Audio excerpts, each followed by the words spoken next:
Funny how people unsubscribe from your life without notice. One day they swear forever, the next they're gone. But hey, if you're here, hit subscribe.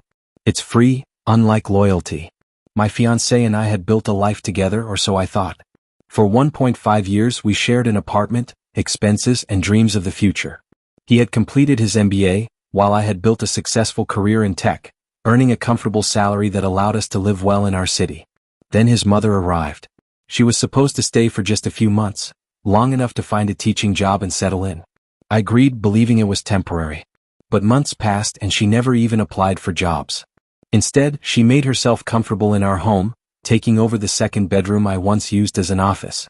I was shoved into a corner of our bedroom to work, forced to endure her constant interruptions, her outdated views on gender roles, and her growing sense of entitlement. I tried to reason with my fiancé. I asked him to have a conversation with her, to set boundaries. But every time he would shrug and say, "I don't know what to do. I can't just kick my mom out." So I made a decision. A friend of mine had an opening in her apartment at the end of February. Our lease didn't renew until June, but I couldn't take this any longer.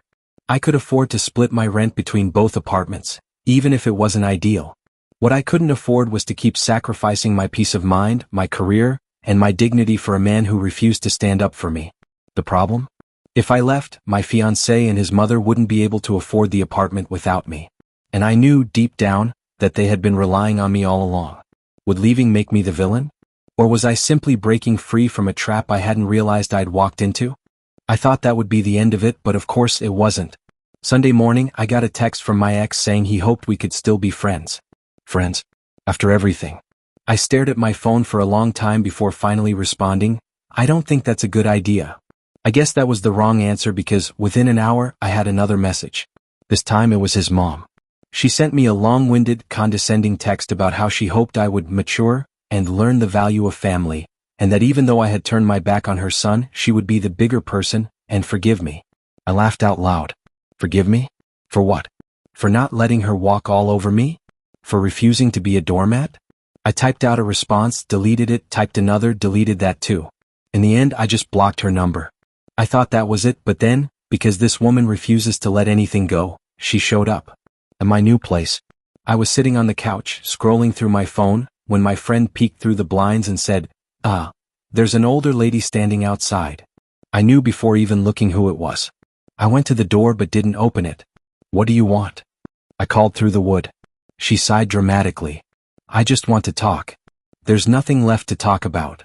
She started in on some spiel about how I had misunderstood her intentions, how she was only trying to look out for her son, how she still saw potential in me if I was willing to humble myself. That was when I lost it. "You are unbelievable," I snapped. "You ruined your son's relationship. You lied to him about me and you treated me like garbage because you thought I wasn't pulling my weight.